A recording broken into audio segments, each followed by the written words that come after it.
Olá, bom dia a todos. E aqui estamos, amores, no Zoom, aonde mais? Para continuar aqui com as nossas mesas sobre o modernismo, sobre a Semana de 22, sobre rupturas modernistas. E hoje temos aqui a presença de Tarcilinha do Amaral, né? Tarsila do Amaral, homônima de sua tia-avó. Ela é responsável há 20 anos por gerir os direitos da obra da modernista brasileira. Ela cuida do legado e de lá para cá ela coordenou trabalhos para a publicação do catálogo Raisonné de Tarsila, sobre o qual a gente vai falar. Eu estava aqui conversando com ela. Enfim, é um grande e longo assunto. E também esteve à frente de tratativas para promover o nome de sua tia-avó, não só no Brasil, mas também no exterior, né? Além dela, aqui junto conosco, temos Vita Pereira. Eu estava conversando aqui com a Vita, e eu falei assim, Vita, você é cria de Minas Gerais ou de Barueri? E ela me explicou que ela é cria de Minas Gerais, que ela nasceu num quilombo chamado Cruzeiro, mas que, né, viveu muito tempo em Barueri, por isso que eu estava na dúvida. A Vita é formada em edificações, pedagogia, cinema e teatro, multiartista do EQ, atualmente integrante da dupla Irmãs de Pau e gestora cultural de Araraquara, de onde ela está falando lá com a gente. Também é diretora e atriz do filme Periférico, e eu adorei essa coisa, a gente vai falar sobre isso, porque eu estava pesquisando sobre a Vita, e tem uma coisa sobre a ruptura do sistema, mas o cis escrito com C-I-S, né? Eu adorei essa história, a gente vai falar disso daqui a pouco. Eu só queria pontuar aqui, antes de conversar com as duas, e falar uma frase que eu pesquei aqui da Vita. É uma ideia, eu não sei exatamente se isso são aspas, mas quando ela fala do filme, ela fala assim, ver pessoas que ocupam posições de servidão, de subalternidade, na direção, na trilha, na atuação, na direção de arte, etc., isso é uma grande ruptura sobre várias coisas que acontecem na arte hoje em dia. Como a nossa mesa é uma mesa cujo nome é Rupturas Modernistas, e eu gosto muito de partir, né, do nome da mesa, assim, né, de uma coisa quase gramatical, semântica, para começar o assunto. Como a gente está falando de rupturas, eu queria abrir, então, aqui para as duas, para a gente, para que elas pudessem fazer a sua fala inicial, mas que a gente tivesse como norte essa história da ruptura, ou seja, a ruptura modernista que acontece em 1922, com relação à arte acadêmica, enfim, e o que a gente estava chamando naquela época de identidade brasileira e tal, para trazer para cá, e a ruptura de 2021/2022, né, que acontece hoje, sobre a qual eu quero muito conversar com a Vita. Então, eu gostaria de chamar as duas para essa fala inicial, se possível, norteando o que vocês querem dizer com essa ideia de uma ruptura modernista, seja ela acontecendo em 1922 ou em 2021, 2022, nesta semana em que discutimos a semana de 22 e que eu espero que daqui a 100 anos alguém esteja falando nesta semana. É isso. Vou começar convidando a Vita Pereira para fazer aqui a sua fala inicial. Vita, por gentileza. Tá, gente, vocês estão me ouvindo bem? Sim. Eu preparei uma fala que eu nomeei essa fala, que tem um quadro que chama Rabiscando Mistérios. E nesse quadro, eu escrevo nele a seguinte frase: trancei meus cabelos para a guerra e neles guardei todos os segredos da terra. Então, eu nomeio essa fala a partir desse fragmento desse quadro, porque a minha fala ela não é uma proposta de tentar encerrar, de tentar ter um começo, meio e fim, mas é que a gente tenta aprender a partir de fragmentos, né? De fragmentos da minha própria história, de fragmentos, inclusive, das próprias rupturas que eu vou estar preocupada na minha fala em falar do que está acontecendo agora, né? De artes decoloniais, de artes marginais, de artes de quilombo, de artes periféricas, do lugar que eu faço parte. Agora eu vou conseguir tirar a máscara porque me deixaram ficar sozinha aqui. Aê! E aí, então,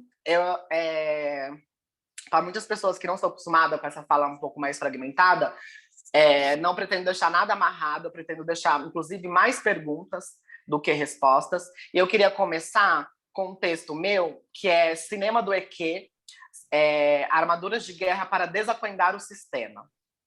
Quando escolhi o cinema, foi para fugir. As narrativas dominantes nos colocam em um lugar desumano e limitador.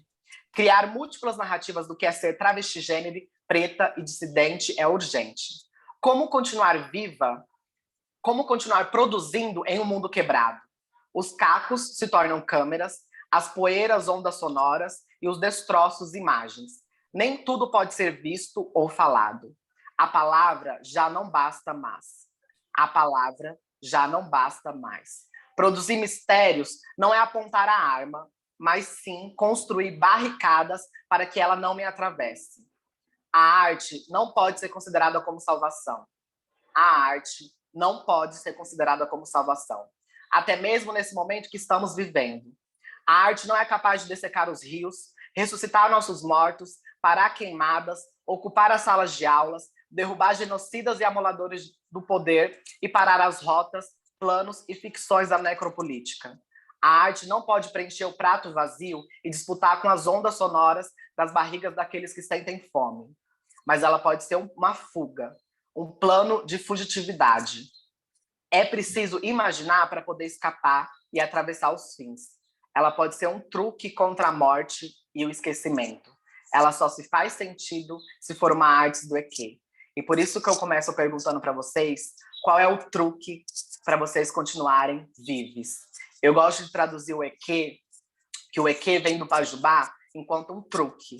Então, a minha fala, em nenhum momento também, eu pretendo ser completamente entendida, porque eu produzo a partir do mistério. E o mistério, ele não é uma coisa que precisa ser falada. Se eu falo sobre o meu mistério, eu entrego as minhas armas para o sistema. E quando eu falo sistema, é uma própria ruptura também com o nome desse projeto de mundo, desse projeto de Brasil, dessa construção de identidade que proporam há não sei quantos anos, né? Mas que a gente hoje reivindica e denuncia esse sistema, apontando quem foi aqueles e aquelas que olharam para o mundo e representaram a todos, né? Marcaram as pessoas negras, marcaram as pessoas LGBTQIA+, mas escaparam da própria nomeação. Então, quando eu falo cis, é com C e S, sistema, para falar sobre essas pessoas que historicamente estavam em espaços de poder, espaços de artes. Eu vou focar bastante nas artes aqui, para produzir visões, epistemologias, cosmovisões de mundo a partir do seu umbigo, né? Então, pessoas que olharam para o mundo e viram o mundo quanto espelho. E a minha perspectiva aqui é de quebrar esse espelho e falar que a gente tem diversos fragmentos desse se ver e desse se representar nesse mundo. E aí eu queria começar falando muito uma questão de alguns conceitos que a gente está vivendo atualmente e que nos foram dados enquanto algumas propostas de inclusão, odeio essa palavra, mas que a gente precisa ficar muito abertas, que é sobre a questão da representatividade e da visibilidade. Eu estou muito ao lado de Linda Quebrada, vou citar um texto de Linda Quebrada também, de J. Mombassa, Michelle Mathieuzi, quando elas propõem que a representatividade é uma armadilha, é uma falha também, é uma migalha também. Porque quando a gente está... Eu saldo muito Érica Hilton, Érica Malunguinho e tantas outras pessoas trans do Brasil inteiro que estão ocupando, eu, por exemplo, que estou ocupando a Secretaria de Cultura enquanto gestora, estão em lugares que a gente não que a gente se imaginava, muitos de nós falam assim, hoje em dia a gente está ocupando lugares que a gente não se imaginava. Não, a gente se imaginava, porque se a gente se imaginava, é porque a gente projetou, e se a gente projetou, é que a gente fez virar realidade. Então, a nossa própria narrativa vem muito da ficção, e por isso que eu também escolhi o cinema. Por isso que o cinema me escolheu para representá-lo. Então, a representatividade ela não pode ser entendida enquanto um fim, mas enquanto um caminho, e que nesse caminho tem muitas pedras, muitos alfinetes, e que a gente está descalço pisando nesse chão, né? E é um chão desconhecido, que nos colocam na frente de muitos lugares e muitas vezes sem ao direito ao colete à prova de balas, né? Quando eu falo sobre isso, falar sobre essa questão, interseccionando, como eu falei que eu sou multiartista, eu também estou na moda. Então, a minha estética, a minha questão que eu proponho, também vem muito a partir da roupa. Eu sou transista, e quando eu falo também sobre essa questão das tranças, a gente entender como as tranças foram historicamente uma tecnologia preta, né, de resistência. Hoje em dia a gente vê essa ruptura com a questão de ressignificar as tranças para um meio de subsistência financeira que consegue colocar um pão de cada dia de muitas famílias pretas do Brasil, artistas e não artistas. Então, as tranças também, para além de um empoderamento estético, para além de uma questão sobre cabelo, é uma questão também de uma tecnologia de vida, né? A gente tem histórias, enfim, sobre essa questão dos mapas de fuga, a gente tem história de diversas coisas que a gente entende e aponta essas tranças enquanto uma tecnologia. E aí, quando eu conheço Chika Manicongo, uma das primeiras experiências de travestilidade no Brasil, e que Chika Manicongo dava muito truque, o EQ eu traduzo enquanto um truque, né? Um truque para permanecer vivas, né? Então, eu acho que cada pessoa trans, cada corpo de mulheridades, cada pessoas negras, cada pessoas marginais periféricas tem o seu próprio truque para se permanecer viva em diversos espaços, na rua, em espaços institucionais, em espaços de quilombo, enfim, a gente está todos os dias ritualizando esses truques, né? Quando a gente vê, por exemplo, a época da Operação Tarântula, onde travestis tinham que se cortar, onde travestis tinham que falar no bajubá, inclusive para falar, olha, o Aliban tá chegando, o Cosmos está correndo, então tinha aquele bafo do telefone sem fio de comunicar, as polícias estão chegando, então se aquenda, acorde dos Alibãs, o Cosma tá vindo, então bora se aquendar, então é todo esse babado para tentar, e a gente produzir uma própria linguagem para tentar escapar da morte, né? Então eu sou uma artista que prega, como Ventura Profana, nossa pastora, propõe, prega a vida, né? Enquanto todos os outros querem que a gente caia no esquecimento, e aí trazendo Caxiel Vitorino, que prega, que fala muito sobre essa questão da transmutação, e aí por isso que eu trago também a Chika Manicongo, que foi uma das primeiras experiências de travestilidade no Brasil, que foi perseguida por conta da sua vestimenta, né? Pela Inquisição.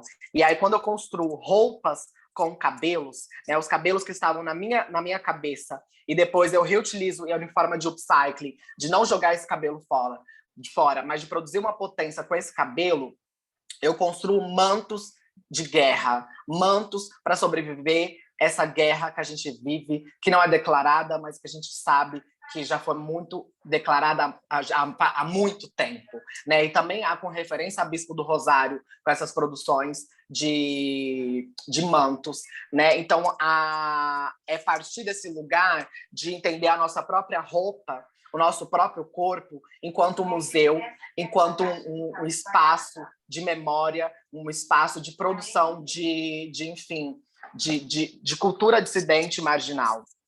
E aí, também preciso entender, quando a gente fala essas questões, dessas armadilhas que eu citei desde o começo, né? Nos colocam em certos lugares, mas não nos dão condições de vida para permanecer em certos lugares, né? Eu já estive na instituição, por exemplo, da educação, me formei na faculdade, fui a primeira travesti a entrar na Unesp de Araraquara, e quando eu cheguei não tinha nome social, não tinha um aparato, enfim, para respeitar e garantir a permanência dessas corporeidades. Então, foi uma das primeiras com outras corporeidades dissidentes a se juntar e se levantar para conseguir construir um espaço mais respeitoso para nossas corpas. Então, é entender que, por exemplo, não basta somente entrar nesses espaços, mas a gente tem que construir mecanismo de segurança para que essas corpas continuem vivas, senão a gente vai ter a mesma história e trajetória como Marielle Franco, como tantas outras que já morreram defendendo os nossos direitos e as nossas visões de mundo e as nossas questões. Então, a visibilidade, ela nos interessa até um certo momento, porque nós estamos aqui preocupada na vivibilidade. Em quanto tempo mais nós vamos conseguir permanecer vivas e vivos, justamente que a gente está falando sobre o Brasil, como a gente consegue produzir rupturas, sendo que a gente vive num Brasil que mais mata travestis transexuais e a nossa expectativa de vida é de 35 anos. A primeira ruptura que a gente tem que romper, que escrachar, que dilacerar e abrir é falar sobre expectativa de vida. Porque se a gente não está conseguindo permanecer vivas, como a gente consegue produzir outras cosmovisões, outras epistemologias, outras questões? E quando a gente não está produzindo, quem está produzindo sobre nós? Então, historicamente, a arte é marcada por um grupo específico de pessoas que olharam, como eu falei desde o começo, o mundo, se viram como espelho e começaram a produzir sobre as nossas questões, sobre negritude, sobre corpos dissidentes, e nos colocando em uma opção, em um lugar de objeto de pesquisa, né, de objeto de representação. E a gente, hoje em dia, e com tantas outras que vieram antes de mim, a gente está nesses espaços nos tornando sujeitas, né? Sujeitas de ação da nossa própria trajetória, sujeitas que estão escrevendo a nossa própria trajetória e não querendo escrever somente sobre as questões de travestilidade. A gente quer falar sobre tantas outras coisas. E o cinema é uma arte que eu enfim, estou mais produzindo nesse momento e que eu estou mais tocada, por isso que eu abri esse texto sobre cinema, porque é falar sobre novas formas de representação sobre travestilidade no Brasil. A gente precisa fugir desse olhar da branquitude colonial que nos colocam em certas representações somente sobre questão de transição, somente sobre questão de genitália, somente sobre questão de hormonização. Isso também faz parte do universo da travestilidade, pessoas trans, pessoas transgêneras, mas a gente é para além disso. Né? Enxergar somente a minha corporeidade enquanto trans, enxergar somente o meu corpo enquanto negro, é limitar a minha humanidade, é me desumanizar, como diz Leon Cunha. Né? Nós somos muito mais que isso. Então, o cinema, o último filme que eu produzi foi o Periférico, que a gente tem muito esse dilema sobre a questão da periferia. Né? A gente fala sobre essa questão de como a periferia também pode ser um espaço violento para nossas corporeidades, mas também um espaço de festividade, de celebração, mas também o centro, que muitas vezes, para muitas, se torna um lugar de conseguir ser o que é, conseguir, enfim, sair de casa e fazer o seu rolê, mas também é um lugar contraditório. E como a gente pensar também essa produção de arte, de que é um espaço dinâmico, né? No sentido de que quando a gente, muitas pessoas ainda pensam que as margens continuam apenas na margem e continuam produzindo apenas na margem. Mas quando o meu corpo ocupa o centro da cidade, quando o meu corpo ocupa uma Secretaria de Cultura de Araraquara, que era um espaço, Palacete das Rosas, que antigamente era proibido entrar pessoas negras, a gente está falando que o centro, que a margem está em circulação, que a margem está na tensão e na arena política disputando esses territórios, esses imaginários sociais. Quando a gente consegue colocar corpos, travestis, gêneros na parte do dia que a gente via historicamente, que a gente tinha somente à noite, né, 90% da nossa população ainda está na prostituição compulsoriamente, e o problema não é a prostituição, o problema é a prostituição ser a única narrativa e o único meio que a gente tem sobre perspectiva de futuro.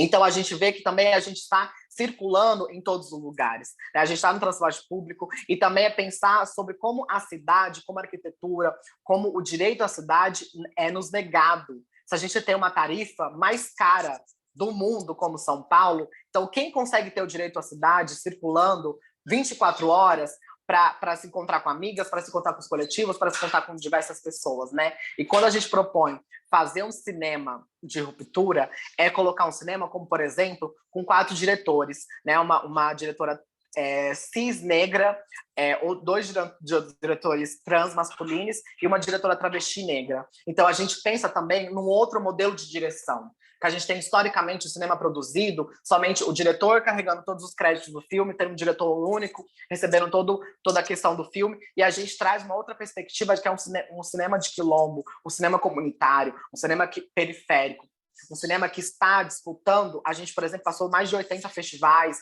ganhou mais de 30 prêmios, mas não é sobre isso que a gente fez cinema. A gente fez cinema justamente para passar nos nossos bairros, nas periferias, nas praças, porque a gente vê, né, muitas dessas questões, ainda esses espaços antigamente que se propunham ser rupturas, acontecendo em espaços institucionais, né, para se validar enquanto movimento, para conseguir, enfim, apoio de mídia, de políticos, etc. e tal, enfim, da elite cultural. Mas a gente vê hoje em dia a periferia também acessando esses lugares, mas a periferia também negando esses lugares quando nos é ceifado, utilizando esse truque da recusa que a Jota Mombassa muito nos traz, né? A gente precisa aprender a falar não. A gente precisa aprender a não negociar sobre a nossa vida.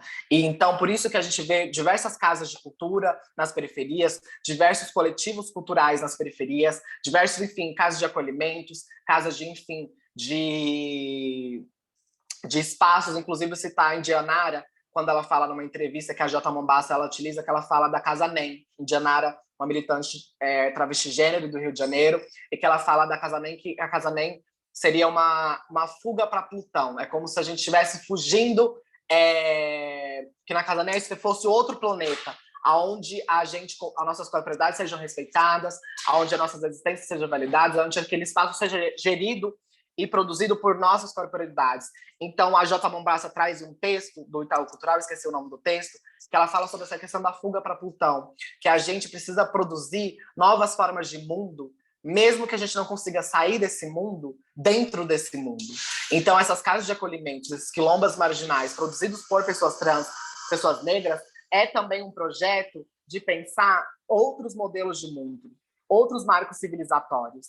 Então, o cinema ele me traz muito por essa questão, né? Muito de passar na periferia, muito de ter essa identidade, muito dessa recusa da identidade, por exemplo, que eu me recuso a ser reconhecida enquanto queer, né? Eu não sou queer, eu sou travesti. Então, quando a gente vem falar sobre, eu não vou falar sobre identidade nacional, mas especificamente identidades marginais de Ocidente, que a gente vê, por exemplo, historicamente, as caravelas queers, as pessoas estudando lá fora e tentando fazer esse movimento de antropofagia, etc. e tal, sendo que a gente tem corporeidades e identidades brasileiras, como, por exemplo, a identidade bicha, viado, sapatão, travesti. Então, por que a gente aceitar uma identidade exportada de fora, que é o queer, sendo que esse queer não consegue contemplar a minha corporeidade do território da onde eu ocupo? Né? Porque a gente não consegue validar as nossas próprias experiências que um dia foram xingamentos para a gente, mas que a gente ressignificaram essas questões dessas identidades. Então, eu parto desse lugar também, de fazer uma ruptura que se move a partir do roubo, né? Porque, historicamente, a nossa própria história ela foi roubada de nós. E que, hoje em dia, o truque também pode ser um roubo. O roubo é entender que a gente vai roubar da mão daqueles que sempre estiveram com o poder na mão, né? E, então, acho que é pensar nesse roubo enquanto uma estratégia política também, de roubar os mecanismos de estruturas da branquitude, de roubar as instituições e produzir os nossos próprios espaços, né? E de recusar entrar e estar mais importante em se preocupar não na definição de quem somos, mas o que conseguimos fazer, né, dando esse truque de, às vezes, quando a gente precisa lembrar que temos que ser negras ou que temos que ser travesti, mas que a gente caminhe para um espaço, para uma arte, que a gente não precisa catalogar cinema negro, música LGBTQIA+. Porque a gente não tem, por exemplo, no Spotify, produções e playlists, por exemplo, playlist rap da branquitude, funk cisgênero. Por que as nossas identidades são marcadas? Né? Por que só as nossas corporeidades são marcadas e por que conseguem entender só as nossas produções enquanto produzidas apenas para um nicho? Né? Então, quando Linda Quebrada lança a música A Início, ela muito fala sobre essa questão desse míssil e dessa arma, como eu estou entendendo, dessa arma que ela está apontando para a própria indústria fonográfica, né? De tentar, de que colocam, estou citando a Lin, mas tem tantas outras, que colocam a nossa narrativa, a nossa perspectiva, quanto uma forma de representação. Então, por isso que a representatividade ela é uma armadilha, porque ela nos limita, ela nos cataloga, elas nos expropriam as nossas produções e elas nos limitam e marginalizam a partir de uma certa e única trajetória, sendo que nós somos identidades plurais. Eu não estou aqui disposta e preocupada a falar sobre todas as experiências de travestilidade do Brasil. Eu estou aqui falando das produções de Vita Pereira, né? E a partir do conceito de encruzilhada, a partir de pensar num tempo espiralar com Leda Maria Martins e um tempo exudiástico com Castiel Vitorino, é pensar também numa outra produção de tempo. Por isso que eu recuso fazer a minha fala do começo, meio e fim. Por isso que eu acho que todo esse babado de passado, presente e futuro, ele acontece aqui agora, na minha corporeidade. Eu sou esse tempo que está em constante transmutação. Então, eu queria queria ler um trechinho de uma produção da Lin, de uma música, que ela diz assim: há muitos que latem, por poucos que latem, dizendo que lutam, que lucram, que lacram, usando coletes à prova de balas, dizem que são belos, são caros, tem carros, tem casas, tem casos, tem cores, tem máscaras caras, mais caras, que quando caem, não quebram, não cobrem, refletem a face, disfarçam a foice, despertam a fêmea, a fome, a fama, de comida, de comédia. Dizem que gostam, que gastam, que amam, mas que sentem muito, que gostam, que gastam, que amam, mas que sentem muito. Eu abro a boca, eu mostro os dentes, eu canto, eu penso, eu danço, eu sento, eu sinto, eu canto, eu penso, eu danço, eu sento, eu sinto, e aqui faço. Me movo, morro, renasço, feito capim que se espalha, um pensamento cupim, um vírus que contamina suas ideias. Eu vou longe, alto, eu vou, mas eu volto. Longe, alto, feito uma lenda, maldição, um feitiço, uma canção. Lenda, maldição, lenda, maldição. Um feitiço, canção. Quem sou eu? Muito prazer, eu sou a nova Eva, filha das travas, obra das trevas. Não comi do fruto do que é bom e do que é mal, mas deschavei suas folhas e fumei a sua erva. Eu quebrei a costela de Adão. Muito prazer, eu sou a nova Eva.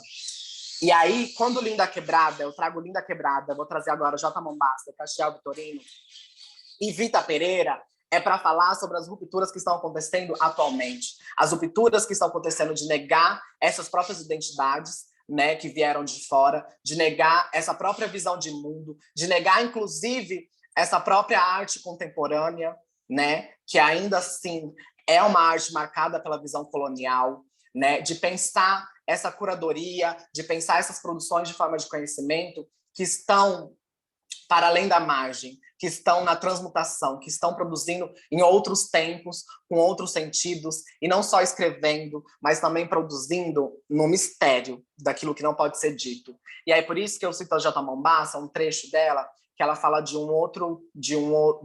é um trecho de um texto. O texto é: o mundo é o meu trauma, e que ela fala a seguinte parágrafo. Segunda nota: aquela de nós cuja existência social é matizada pelo terror, aquela de nós para que a paz nunca foi uma opção, aquela de nós que fomos feitas entre apocalipses, filhas do fim do mundo, herdeiras malditas de uma guerra forjada contra e a revelia de nós, aquela de nós cujas dores confluem como os rios e escorrem-se na terra, aquelas de nós que olhamos de perto a rachadura do mundo e que nos recusamos a existir como se ele não tivesse quebrado. Eles virão para nos matar, porque não sabem que somos imorríveis.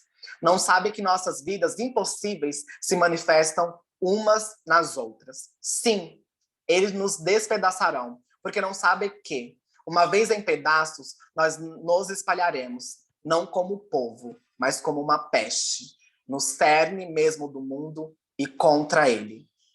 E aí, trazer a Castiel Vitorino numa entrevista, que, enfim, é a minha amiga, é uma pessoa que eu aprendo muito com ela, psicóloga, macumbeira, enfim, artista, e ela fala: dito isso, preciso também assumir que não me interessa tanto saber o que é travesti, mas como nós, travestis, deixamos de pensar o mundo moderno para conseguirmos sermos travestis.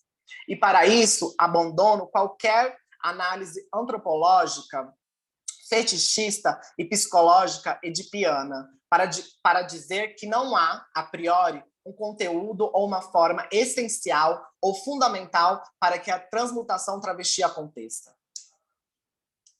Cada trava rejeita ou namora o hormônio que o faz ser nada daquilo que a cisgeneridade racista pensa sobre si e sobre nós. Meu pensamento é uma dobra contraditória que afirma: Meu pensamento é uma dobra contraditória que afirma: travestilidade é transmutação.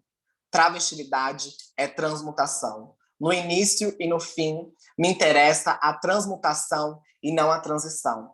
Por isso que eu falo e me apresento agora, sou Vita Pereira, sou multiartista do EQ, sou filha de doméstica e garimpeiro, cresci no Quilombo em Minas Gerais, atualmente cresci em Minas Gerais, mas vivi nas periferias de São Paulo, especificamente Barueri, participei dos movimentos de ocupação secundarista durante esse processo de reorganização escolar. Ocupei a minha escola por 2 meses, né? A gente teve, enfim, com o policial jogando bomba, ameaçando a gente, a comunidade também ameaçando a gente, principalmente porque é uma ocupação majoritariamente composta por corpos negras e travestigêneros. Então, a gente estava naquele espaço pensando um outro modelo de educação, um outro modelo de arte, outras novas rupturas que a gente poderia acontecer a partir e para a periferia. Participei de coletivos de arte, enfim, de moda, Casa de Criadores, cinema. Última série que eu fiz foi para a Globoplay, 40 metros quadrados, e fiz a pesquisa de elenco da Manhã de Setembro, os mini-docs que estreia com a Lineker. Atualmente estou também trabalhando muito na música com as Irmãs de Paus. Inclusive, a gente acabou de lançar o nosso segundo single, Hermanas, com o Jupe do Bairro, que é uma outra artista que é super referência para mim, que também traz uma indagação: o que pode um corpo sem juízo? E acabo com essa pergunta. E bom dia, gente. Acho que é mais ou menos isso. Só para começar, agradeço a participação e estou aqui. Vita, muito obrigada por essa fala inicial. Você falou da Lin, da Quebrada.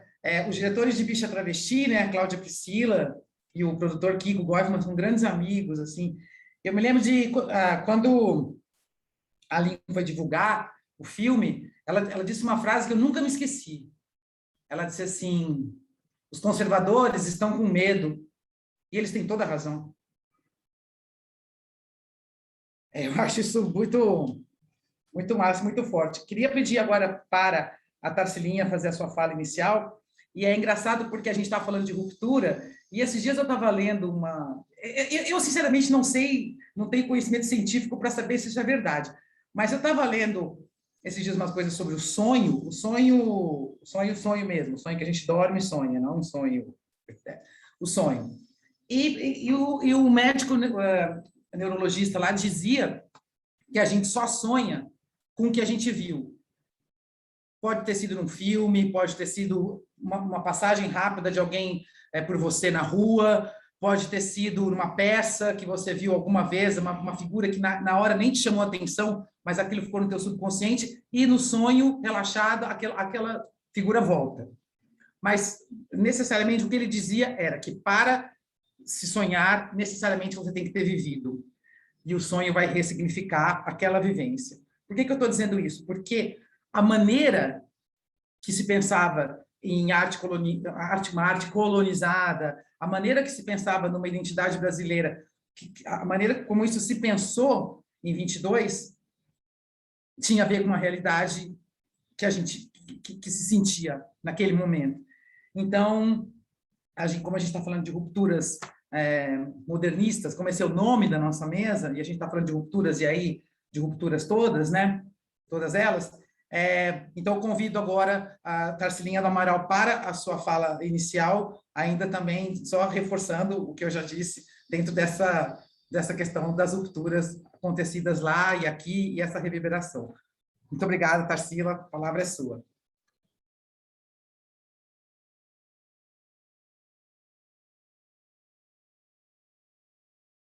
Estamos sem seu áudio aqui. Tá ok agora? Tá? Obrigada, estou muito feliz de estar aqui. Bom dia. Eu estou falando realmente de um momento, eu vou falar realmente de um momento completamente diferente do que a Vita falou agora.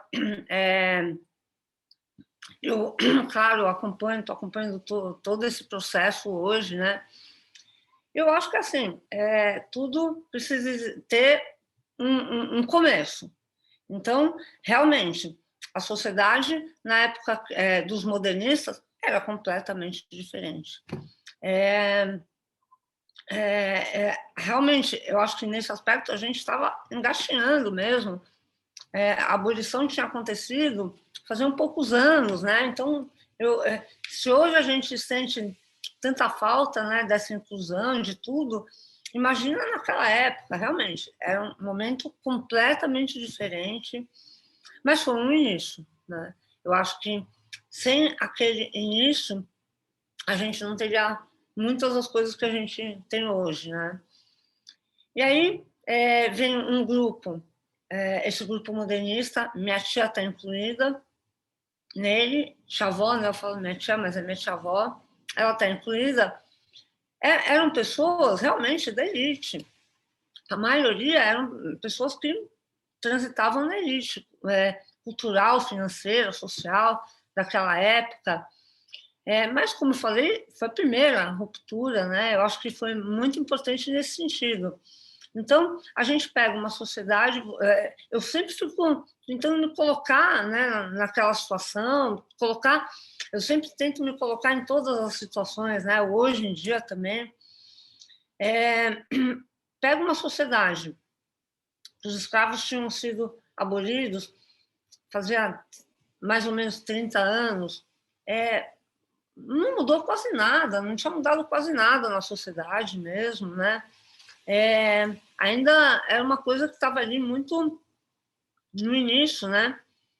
Mas veio um grupo querendo mudar um pouco, principalmente a arte, né? Eu acho que isso teve desdobramentos até políticos, né? Mas veio um grupo querendo mudar a arte no Brasil.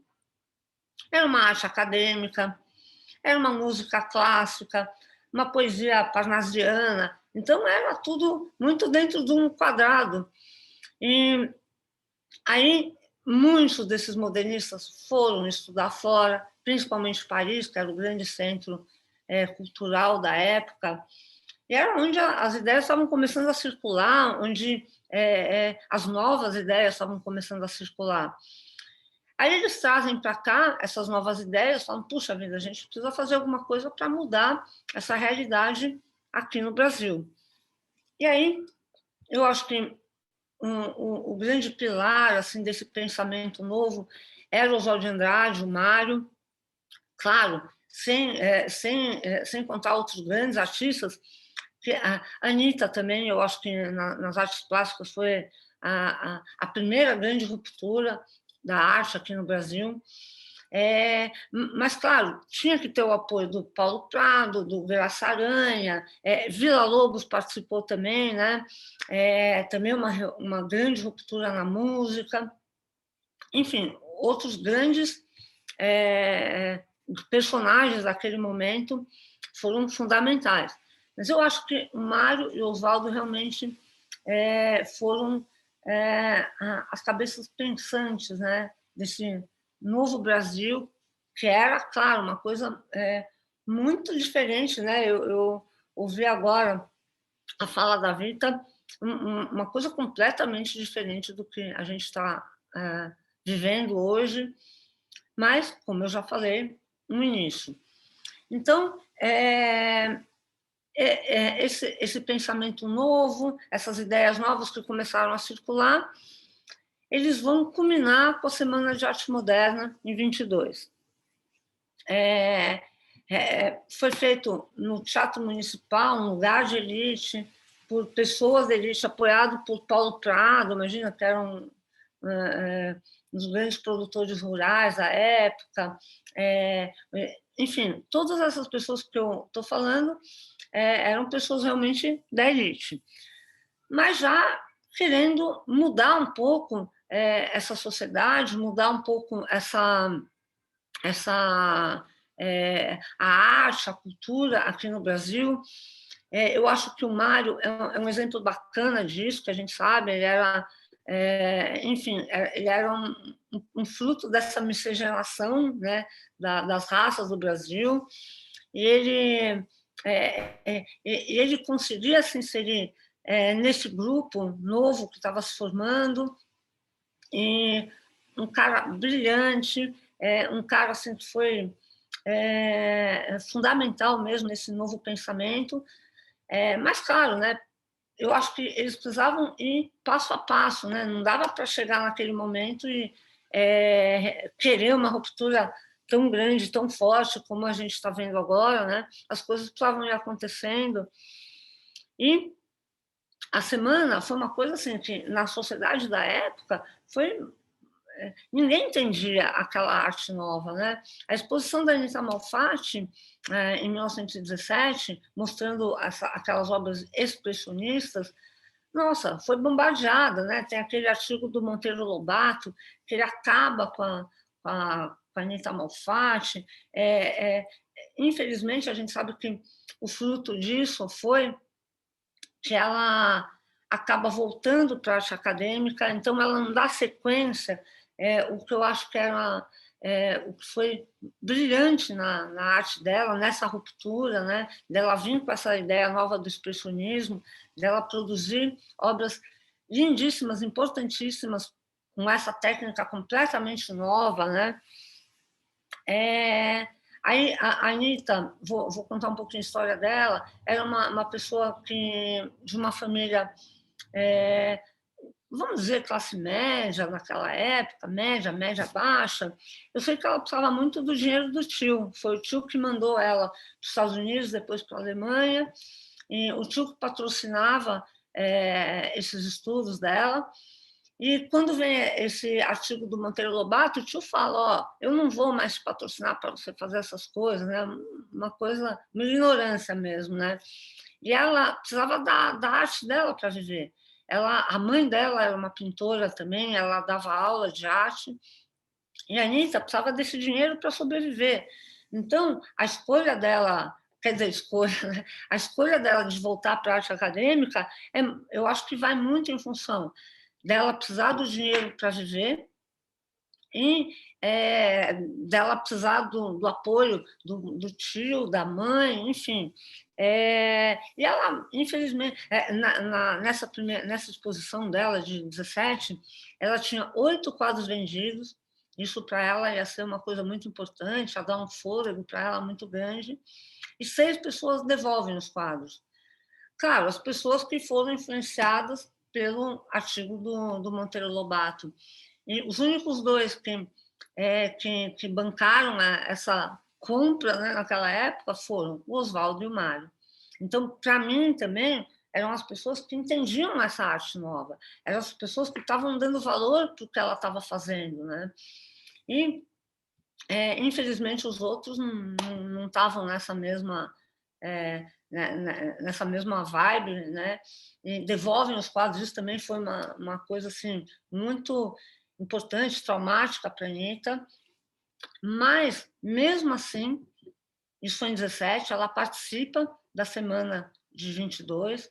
Também foi, ela levou ainda alguns desses quadros, né, que causaram tanta polêmica. Eu acho que ela foi muito corajosa, né? A Anitta realmente, apesar de tudo, apesar até de ter voltado para essa arte acadêmica, ela foi muito corajosa naquele momento.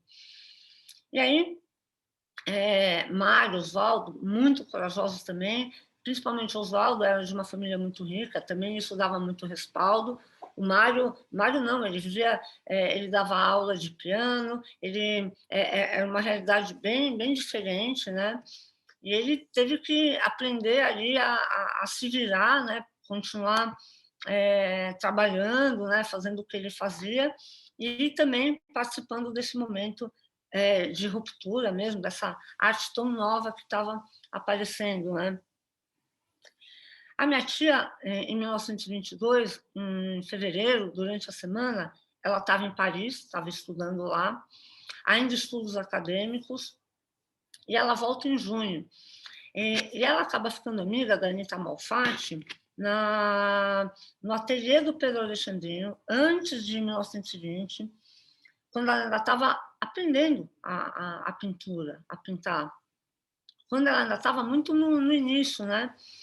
Aí ela encontra a Anitta, ficam muito amigas, e ela fica sabendo tanto do movimento modernista quanto da semana através das cartas da Anitta. De 20 a 22, a minha tia estava, como eu falei, em Paris, estudando ainda estudos acadêmicos, né? Quando ela volta, a Anitta apresenta a minha tia para o grupo modernista. Aí eu acho que veio um grande encontro, que é Tarsila e Oswald de Andrade, realmente foi um casal que produziu muitas coisas assim maravilhosas para a arte brasileira, né? E é bacana, um influenciando o outro, foi realmente um casal muito importante. Eu acho que também encontros como Tarsila e Mário também foram mexendo muito com o pensamento da minha tia, tanto que ela fala que ela começou a compreender essa arte moderna aqui no Brasil. Ela tinha ficado 2 anos lá em Paris, ela tinha visto exposições, tinha entrado em contato com essa arte moderna lá, com as vanguardas, mas ela não entendia, ela falava que ela não gostava ainda desse tipo de arte, né? E foi aqui, depois de conhecer o grupo modernista, que aí ela começa a entender essa arte moderna, começa a gostar também desse tipo de arte, e aí ela vai mudando o pensamento artístico dela. Em 23 ela volta para Paris para realmente entrar em contato com essas vanguardas. Ela começa a estudar com Fernand Léger em Paris, em 23. Ela começa a ter contato com... Ela fica amiga de Picasso, Léger, Brancusi, até músicos, Stravinsky, Erik Satie, Jean Cocteau também era muito amigo dela. Enfim, ela começa a ter contato com esse pensamento novo, né? Mesmo em Paris, naquela época, era uma coisa nova, né? Ainda tinha uma arte antiga, aqueles salões lá, que um artista desse não ia entrar de jeito nenhum, né? Um Matisse, um Picasso, não ia entrar nesses salões de jeito nenhum. Então, era ainda um momento de ruptura, apesar de que Paris dos anos 20 estava assim, anos-luz na frente, né, aqui do Brasil, assim, já estavam no dadaísmo, né, e a gente aqui ainda engatinhando em tentar mudar um pouco o rumo dessas artes aqui no Brasil. Aí, eu quero também falar um pouco sobre a minha tia, que eu acho que é uma ruptura muito importante também, foi na vida pessoal dela. Então, é artista, que foi, depois foi para Paris, em 23, depois ela volta para o Brasil em 24, aí é bacana eu já vou falar dela como mulher, tá? Mas é bacana essa volta para o nosso país, para a nossa história. Então, eles trazem um amigo, o Blaise Cendrale, um poeta franco-suíço, que queria muito conhecer o Brasil, adorava tudo que ele via sobre o Brasil, ele tinha muito interesse. E eles levam o Blaise, em 24, para conhecer o Rio de Janeiro. Nossa, diz que ele fica alucinado. Ele ficava o tempo inteiro nas rodas de samba, foi uma coisa que mexeu muito com ele. E depois para conhecer as cidades históricas de Minas Gerais. E aí é bacana ver realmente essa volta ao passado, né, ao nosso passado. Enfim, um passado que tem milhões de... Tiveram milhões de coisas horríveis, né? Um passado escravocrata, um passado, enfim, até eu vejo o próprio Brasil sendo engolido pelas potências, né?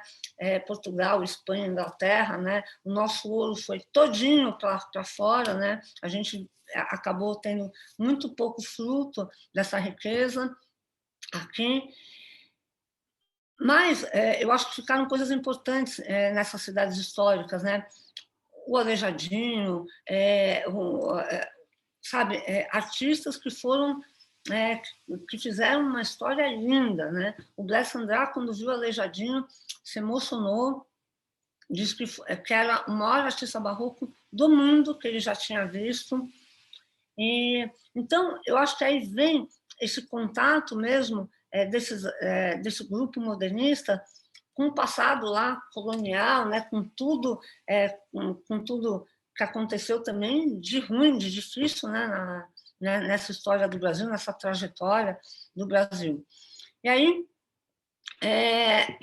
mas a minha tia, olha, tem um olhar lá, um olhar para as coisas que ela também viveu, né? Eu acho que também vai um pouco ao encontro, Fernanda, do que você falou, né? Dos sonhos, né? de você sonhar uma coisa que você viu, né?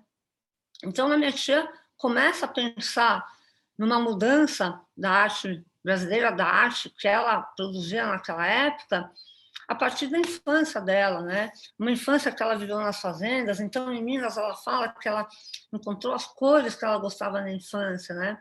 Aí eu acho bacana essa mulher que os mestres, os professores falavam para ela que ela não deveria usar essas cores caipiras que eram de mau gosto.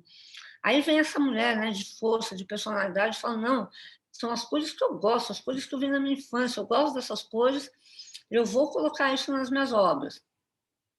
E aí vem muito, eu acho muito do pensamento do Mário, do Oswaldo, de querer valorizar o Brasil, né?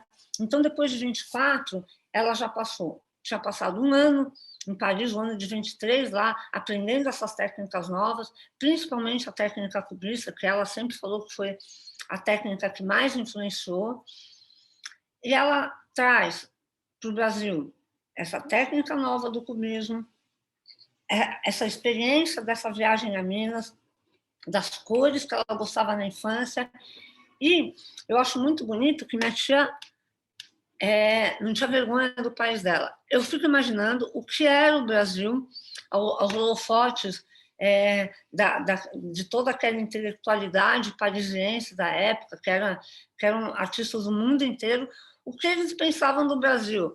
Nossa, imaginavam, sei lá, que fosse uma selva isso aqui, né? O que era comum naquela época pensar isso do Brasil. E a minha tia tinha orgulho de ser brasileira. A minha tia, lá em Paris, ela promovia umas reuniões, uns almoços, ela servia feijoada, caipirinha, cigarro de palha. Então, eu acho muito bonito essa coragem dela também de querer mostrar a nossa cultura para aquelas pessoas, não ter vergonha, muito pelo contrário, ter orgulho. E, a partir de 24, claro, querer essa mudança, essas técnicas novas, mas valorizar o Brasil. Então, a gente começa a ver aquelas obras com as cores caipiras, a paisagem brasileira, a paisagem rural, a paisagem urbana do Brasil. Aí ela mostra o povo brasileiro, a nossa fauna, a nossa flora, as cores, enfim, aquelas cores fortes, aquelas cores lindas. Então, aí eu acho que é uma coisa muito inédita do que foi feito na época. Mesmo alguns artistas aqui no Brasil trouxeram técnicas novas, tudo, mas ainda fazendo um pouco a moda europeia. Eu acho que ela foi realmente, nas artes plásticas, a primeira que trouxe uma arte nova e começou a colocar o Brasil nesse holofote, né, nessas obras dela.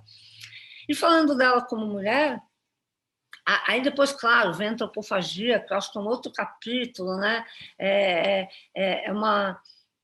Tem uma simbologia muito grande, mas deixa eu falar dela como mulher, depois eu falo um pouco sobre a antropofagia também. Ela foi criada numa sociedade, como eu falei, que mal tinha libertado os escravos, os escravizados, né? É a maneira correta de se falar, e que a sociedade não tinha mudado praticamente nada. Então, ela era filha de um grande fazendeiro, um grande produtor rural. Eu tenho muito orgulho de falar do meu bisavô, porque sem o apoio dele, a gente não teria essa grande artista. Então, meu bisavô sempre esteve ao lado dela. O primeiro casamento dela foi um daqueles casamentos arranjados com o primo da minha bisavó, com o primo da mãe dela. Ela casou, teve uma filha. Até então, a minha tia era uma menina, uma mulher, igual a maioria das outras daquela época, né, da sociedade daquela época. E aí ela quer se separar do primeiro marido. Diz que tinha uma diferença cultural muito grande entre eles, diz que ele estava traindo ela. Hoje, isso é mais do que motivo, né, para uma separação, mas naquela época a mulher tinha que aguentar tudo do marido, tinha que ficar quieta. Tinha diferença cultural, estava traindo. Era uma coisa mais comum que podia existir naquela época, a mulher precisava ficar quieta, ela não tinha opção. Aí vem a figura do meu bisavô de apoiar ela, de apoiar essa separação. Deve ter sido um escândalo na época, deve ter sido uma coisa muito dura, não só para a Tarsila, mas também para os pais, para a família. E também apoiar dela estudar arte, que também era uma coisa mal vista para uma moça da sociedade. Então, tudo isso foi bancado pelo meu bisavô. Ela ir para Paris, ela estudar fora, ela poder ter todo esse contato, né, que ela tem lá fora, que também isso foi muito importante para ela. E essa coragem dela, sabe, de pegar e colocar isso nas obras dela e ter uma grande ruptura, pintar coisas que não eram compreendidas, que não eram valorizadas, que, pelo contrário, eram até ridicularizadas, queriam até vandalizar. A primeira exposição dela que ela faz no Brasil, em 1928, os artistas das belas artes queriam ir lá vandalizar as obras dela, tudo. Então, realmente não deve ter sido fácil para ela. E o que eu vejo é que era muito mais cômodo ela continuar casada. Tá bom, não gostava do marido, mas não existia outra opção, né? Não é que todas as amigas dela eram separadas, eram independentes, porque não existia isso. Se ela continuasse casada, era muito mais cômodo. Se ela não estudasse arte, se ela ficasse fazendo crochê, era muito mais cômodo para ela. Aí realmente vem, eu acho, uma força de uma mulher independente, de uma mulher com muita força, que ousou mesmo ser diferente naquela época, de todas as outras, né? Quando eu falo do meu bisavô, ele era abolicionista, ele era republicano, eu também tenho orgulho disso. Claro que antes dele, o pai dele, também, infelizmente, a história do Brasil, a minha família faz parte disso, nessas fazendas se usava o trabalho escravo, infelizmente, a história é essa, mas ele já ter um olhar um pouco diferente, de apoiar a abolição, de apoiar os republicanos, de querer também alguma mudança para o país. Aí a Tarsila vem mesmo com essa força, tá bom, com o apoio do pai, mas vem com essa força, né? Mesmo com o apoio do pai, não deve ter sido fácil para ela.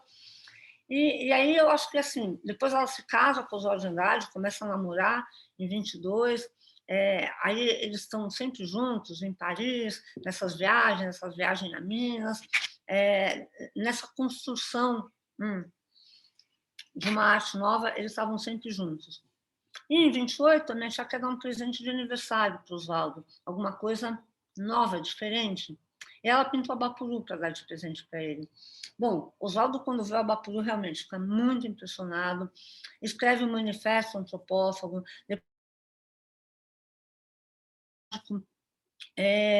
inspirado no quadro da Bapuru. Então, esse quadro acabou virando um símbolo mesmo, né? Um símbolo, a figura do Abapuru, na visão do Oswaldo, é a figura, o antropófago, é a figura que ia engolir, ia deglutir a cultura europeia, né? Aquela cultura vigente, e mais transformar em uma coisa bem brasileira, né? E o Abapuru acaba virando o símbolo dessa antropofagia, né? Dessa deglutição, dessa valorização do Brasil. Eu vejo as cores da bandeira do Brasil no quadro, eu acho que isso não foi à toa, né? O azul, o amarelo e o verde do cacto ali, não é à toa que as cores da bandeira estão lá.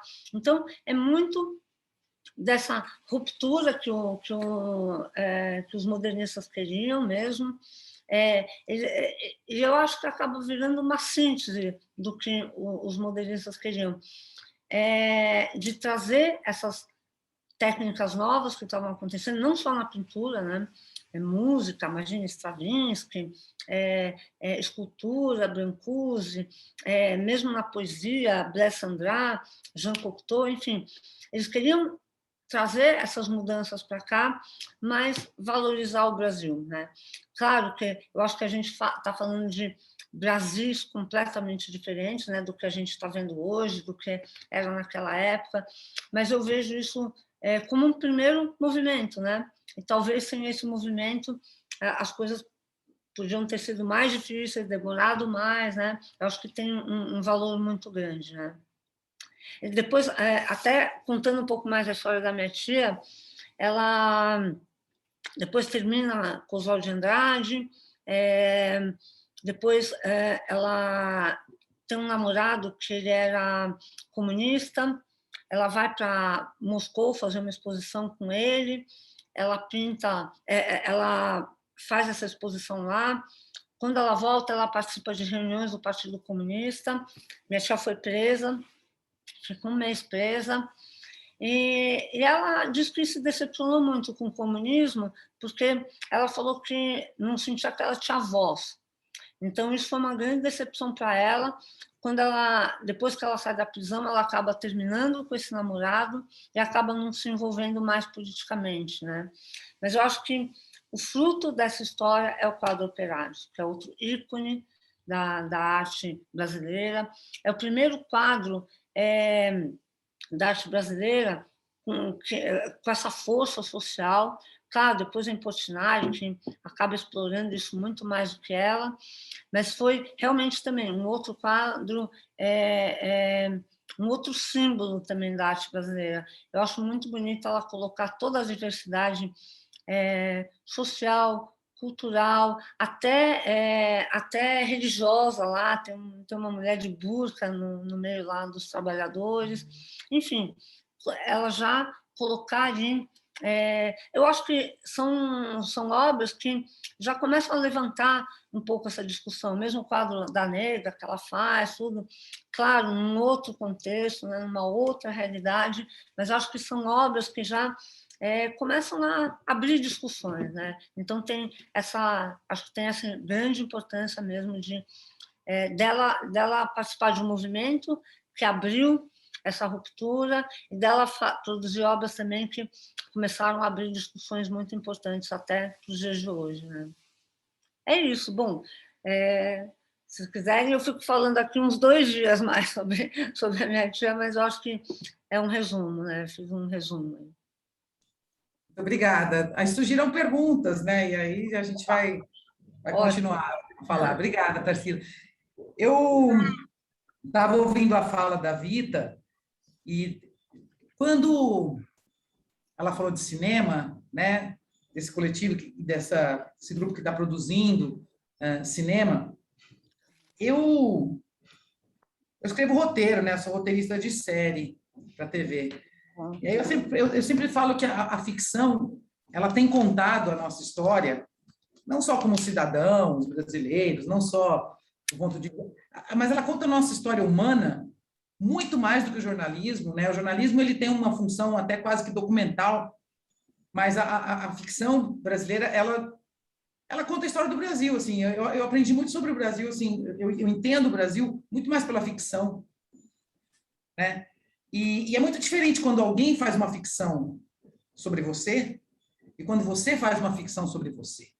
Por que eu estou dizendo isso? Estou dizendo isso, vou citar um exemplo qualquer aqui, que é o primeiro que me ocorre, até porque o livro está na minha frente, porque eu falei dele numa outra mesa.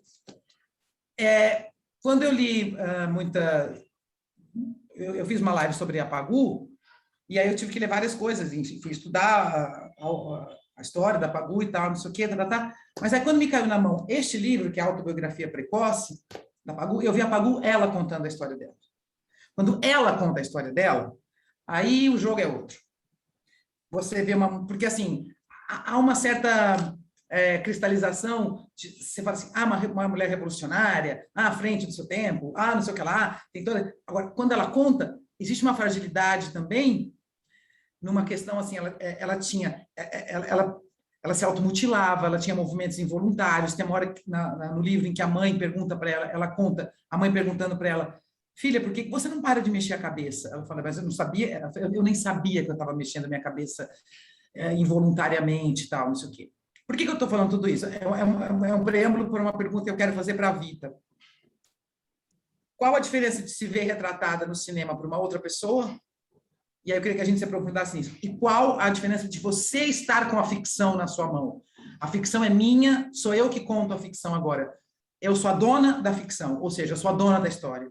A partir de agora, a minha história vai ser contada por mim do meu jeito, que é um jeito que vocês não poderiam saber nunca. Então, eu queria que a Vida falasse um pouco sobre isso. Obrigado. Fernando, você pode repetir de novo, por favor, que deu uma travadinha aqui a pergunta. Esse é o Peraí, preâmbulo. Vou repetir. O que eu estava querendo dizer é que é o seguinte, que, rapidamente dizendo, a ficção, ela conta muito a nossa história, não só como cidadãos, e a nossa história como cidadãs, a nossa história social, mas a nossa história profunda, nossa história daqui, da nossa vida, dos nossos pensamentos, das nossas crenças, né, da direção que a gente quer dar para a nossa vida, independente, né, assim, independente não, dentro da sociedade que a gente vive. Então, o que eu estou querendo dizer, assim, a tua história com o cinema, e esse coletivo que produz cinema, esse que você faz parte, o que eu quero dizer é que, assim, o que eu senti na tua fala é que, assim, a partir de agora, a ficção é minha. Eu conto a minha história, né? E aí eu citei o exemplo da Pagu, porque eu fui estudar a história dela, e quando eu leio um livro onde ela conta a história dela, é outra história. É outra Pagu, é outra mulher, sabe? Então, eu queria que você falasse um pouquinho sobre essa história de se apropriar da ficção, de dizer assim, não, agora quem conta a minha história sou eu. É isso. Sim, eu acho que vou interseccionar muito com teatro, né? Por exemplo, eu me formei em teatro e a gente usava muito preparação de elenco Stanislavski, assim.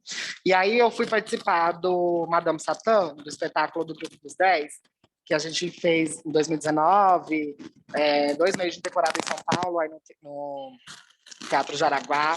E aí a gente começou a fazer a preparação de elenco com base na capoeira de Angola, né? Então, eu acho que pensar sobre essa ficção é pensar também como a gente vai se locomover e se deslocar para lugares e trajetórias, movimentos artísticos que falam e contribuem sobre a nossa própria perspectiva. Quando eu fiz a preparação de elenco do Periférico, eu usei o Vogue, que faz parte da cultura ballroom também, para essa preparação de elenco. Então, agora, nos trabalhos que eu estou lançando, é muito interseccionado com a questão da capoeira de Angola, do axé, da macumba, e principalmente do Vogue, a cultura ballroom.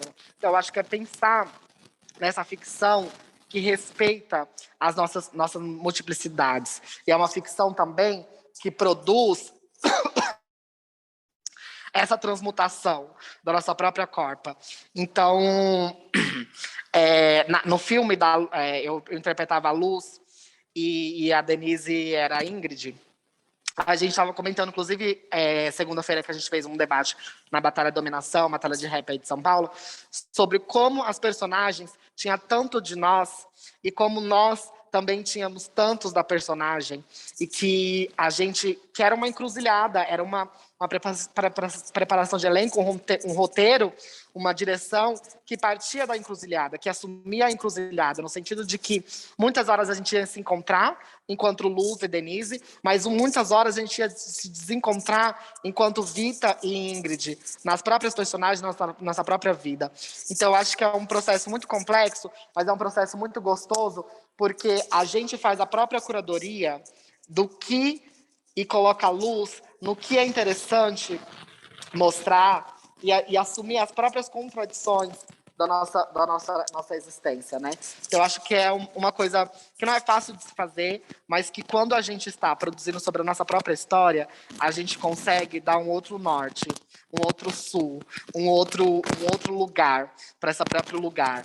E ressignificar esse lugar, né? A partir dessa complexidade. Porque a gente fala, por exemplo, se fosse uma pessoa cisgênera produzindo o nosso filme, com certeza ele não chamaria, por exemplo, o Periférico, ele não teria o elenco que ele teve, majoritariamente composto por pessoas periféricas, majoritariamente composto por pessoas que não se formou em teatro, em dança, em cinema. E é muito importante trabalhar com essas pessoas, porque a gente consegue ver outros lugares, né? E esses outros lugares que também estão na ficção, que a gente não conseguiu imaginar.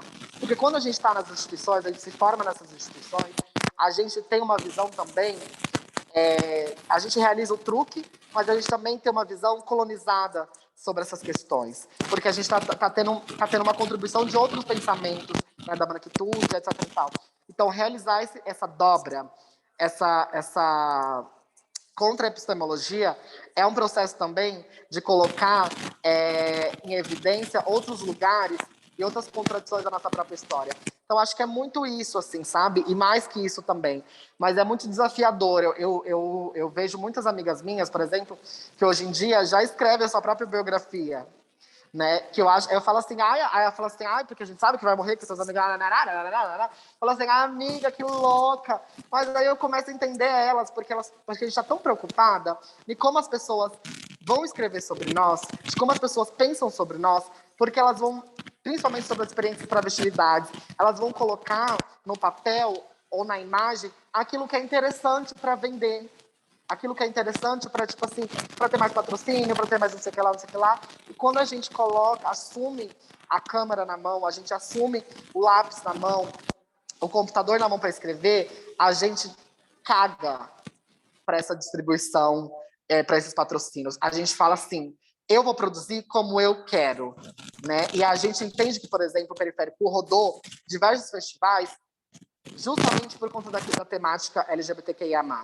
Né? A maioria dos trabalhos que a gente circulou foi em mostras competitivas, por exemplo, cinema de mulheres, cinema de negro, poucos festivais a gente participou somente enquanto um filme, enquanto cinema. Então, quando eu falo sobre essa questão da representatividade, é entender também como a gente jogar e extrapolar esses limites. Quando a gente foi, por exemplo, para a Mostra Tiradentes, ano passado, o nosso filme não é só um filme. Quando a gente passou, a gente foi com várias pessoas do filme, a gente teve uma presença no festival. Tava tendo umas musiquinhas, depois ficava na nota, tem um loudzinho, o pessoal bebendo, né? A gente levou uma caixa de som. A gente ocupou a rua.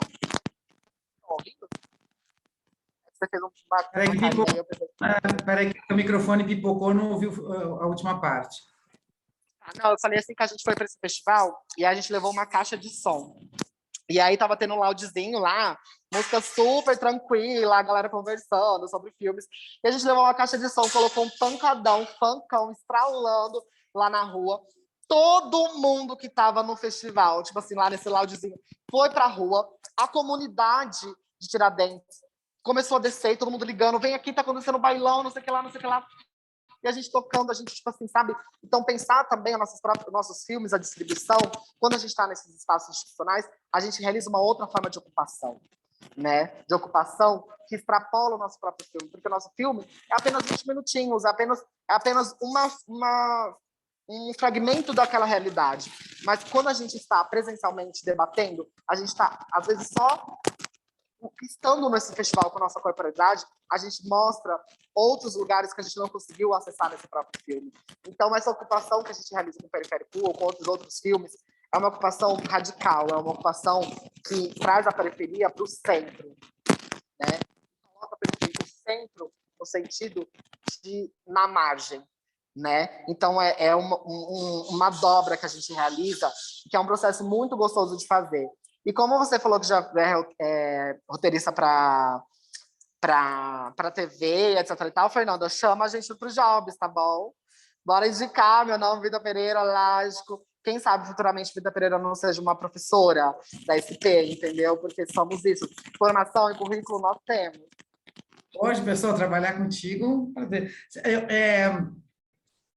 Mas é isso, eu sinto muito essa diferença na descrição da ficção.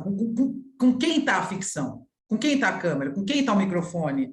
Né? Tem uma brincadeira tem uma expressão, perdão, no rap que o pessoal do Bartolomeu usa muito, do Núcleo Bartolomeu de Depoimentos, que assim, eu estou com o microfone, é tudo no meu nome. Né? Eu ia fazer a pergunta que eu ia fazer para a Tarsila, na verdade, muito inteligentemente ela já respondeu, mas eu queria pontuar que essa questão da transgressão comportamental da Tarsila do Amaral, à época, que também me chama imensa atenção, essa questão dela de... Eu até numa outra mesa citei a Maria Alice Vergueiro também, que se casou muito jovem, um casamento praticamente arranjado, também ela se casou aos 19, com um promotor público, o pai era promotor público também, e em um dado momento o marido dela é transferido para uma cidade do interior, e ela está, a cena é a seguinte, ela está regando um jardim, as rosas no jardim, e a vizinha, segundo ela, querendo fazer amizade, pergunta, olha, o que você está fazendo aí? Ela responde, sinceramente, eu não sei. Sabe, que era tipo isso, o que eu estou fazendo neste casamento? Então, essa atitude transgressora da Tarsila, como mulher, né, socialmente e emocionalmente, na época, é uma coisa que me chama muita atenção. E isso está no traço dela, isso está nos quadros dela, isso está nas cores dela. Esse bancar a si mesma numa sociedade extremamente machista, que a gente vive até hoje, porra, a gente fala de machismo o tempo todo, imagina naquela época. Então, de uma certa forma, você já respondeu, mas eu queria pontuar só, concordar contigo e dizer que isso sempre me chamou muita atenção também. Fiquei muito feliz em você falar.